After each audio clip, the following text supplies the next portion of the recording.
আপনারা জানেন আমাদের এখানে প্রায় 60 লক্ষ মানুষ কৃষক বন্ধু অধীনে আছেন। নমস্কার বন্ধুরা, ফিরে এলাম আবার একটা নতুন ভিডিও নিয়ে। আজকে আমি আলোচনা করব কৃষক বন্ধু প্রকল্প সম্পর্কে। বছরে দুবার করে 5,000 টাকা করে দেবে রাজ্য সরকার। কারা পাবেন এই টাকা, চলো একবার জেনে নিই। কৃষক বন্ধু প্রকল্পে টাকা কবে দেওয়া হবে এই নিয়ে উঠে এলো এক গুরুত্বপূর্ণ আপডেট। আর এই আপডেটে কি বলছে ভিডিও শেষ পর্যন্ত দেখতে থাকো, তাহলেই বুঝতে পারবে। তো চলো ভিডিও শুরু করা যাক। পশ্চিমবঙ্গের সাধারণ মানুষের সুবিধার জন্য রাজ্য সরকারের তরফ থেকে নানা রকম প্রকল্পের চালু করা হয়েছে, যার মধ্যে একটি গুরুত্বপূর্ণ প্রকল্প হলো কৃষক বন্ধু প্রকল্প। আর এটি কৃষকদের আর্থিক সুবিধা প্রদানের জন্য চালু করা হয়। বাংলার কৃষকদের এই প্রকল্পের অধীনে 1,000 থেকে 10,000 টাকা পর্যন্ত অনুদান দেওয়া হয়। তাই চলতি বছরে এই কৃষক বন্ধুর টাকা কবে অ্যাকাউন্টে ঢুকবে এই নিয়ে সকলের মধ্যে রয়েছে চিন্তা। তাই আজকের এই ভিডিওতে আমি আপনাদের সঙ্গে শেয়ার করব যে এই সংক্রান্ত বিষয় নিয়ে কবে পশ্চিমবঙ্গে কৃষক বন্ধু প্রকল্পের টাকা অ্যাকাউন্টে ঢুকবে। আর এই কৃষক বন্ধু প্রকল্পে 5,000 টাকা করে দেবে রাজ্য সরকার, তাও আবার বছরে দুবার। পশ্চিমবঙ্গ সরকারের এই স্কিমে উপকৃত হবেন রাজ্যের বহু মানুষ। রাজ্যের কৃষকের কথা ভেবেই বড় সিদ্ধান্ত নিয়েছে মুখ্যমন্ত্রী মমতা বন্দ্যোপাধ্যায়ের সরকার। রাজ্য সরকারের এই প্রকল্প প্রধানমন্ত্রী কিষাণ যোজনার থেকেও অধিক সুবিধা প্রদান করেছে। রাজ্য সরকারের এই প্রকল্পের নাম হলো কৃষক বন্ধু প্রকল্প। এই কৃষক বন্ধু প্রকল্পের নিয়ম অনুযায়ী 1 একর বা তার বেশি জমি থাকলে বছরে 10,000 টাকা আর্থিক সাহায্য করা হয় কৃষকদেরকে। এছাড়াও 4,000 টাকার আর্থিক সাহায্য করা হয় যদি কোনো ব্যক্তির 1 একরের থেকে জমি কম থাকে।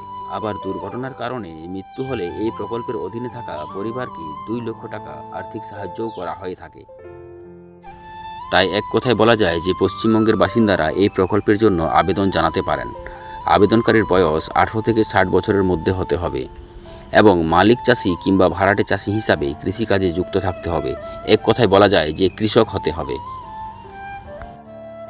আর এই কৃষক বন্ধু প্রকল্পে আবেদন করার জন্য আপনার কি ডকুমেন্টস লাগবে, কোনখানে আবেদন করবেন, কোথায় যেতে হবে, সেই ব্যাপারে আমরা একটু বিস্তারিত জেনে নিই চলো।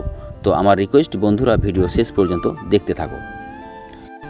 আর এই কৃষক বন্ধু প্রকল্পে আবেদন করার জন্য বা কৃষক বন্ধু প্রকল্পের আওতায় আসার জন্য আপনাকে প্রথমেই স্থানীয় ব্লক উন্নয়ন অফিস বা পঞ্চায়েত অফিসে যেতে হবে। আর এই প্রকল্পে আবেদন করার জন্য আপনাকে সবার প্রথমে বয়সের প্রমাণপত্র দেখিয়ে সেখান থেকে একটি আবেদনপত্র সংগ্রহ করতে হবে। আর সেই আবেদনপত্রটিকে পূরণ করার পর সেটিকে জমা দিতে হবে। তারপর সমস্ত তথ্য খতিয়ে দেখবে ব্লক ডেভেলপমেন্ট অফিসার বা পঞ্চায়েত হলে পঞ্চায়েত অফিস। এরপর সমস্ত নিয়মাবলী ও শর্ত পূরণ হলে তবেই সেই আবেদনপত্রটি আপনার মান্যতা পাবে। তাহলে বন্ধুরা, সহজ ভাষায় বলা যায় যে প্রথমেই আপনাকে গ্রাম পঞ্চায়েত অফিস কিংবা ব্লক অফিসে গিয়ে নিজের আধার কার্ড দেখিয়ে সেখান থেকে আপনাকে আগে একটা কৃষক বন্ধু প্রকল্পের ফর্ম নিয়ে আসতে হবে। ফর্মটি নিয়ে আসার পর আপনাকে যথাযথভাবে ফর্মটি ফিল আপ করতে হবে এবং সমস্ত ডকুমেন্টস সাবমিট করতে হবে। যা যা ডকুমেন্টস লাগবে সেখানে সাবমিট করতে হবে। ফর্মটি ফিল আপ করার পর আপনাকে যথারীতিভাবে গ্রাম পঞ্চায়েত অফিসে কিংবা ব্লক অফিসে গিয়ে জমা করতে হবে। তারপর আপনার সেই অ্যাপ্লিকেশন ফর্ম ভেরিফিকেশন করা হবে। আর ভেরিফিকেশনের মাধ্যমে যদি আপনি কৃষক বন্ধু প্রকল্পের আওতায় আসেন তাহলে আপনার অ্যাকাউন্টে টাকা ঢোকা শুরু হয়ে যাবে। আর এখন আমি বলবো যে কৃষক বন্ধুর আওতায় আপনার নাম এসেছে কি আসেনি কিভাবে আপনি চেক করবেন, অর্থাৎ কৃষক বন্ধুর স্ট্যাটাস কিভাবে চেক করবেন। স্ট্যাটাস চেক করার জন্য আপনাকে এই লিঙ্কে ক্লিক করতে হবে।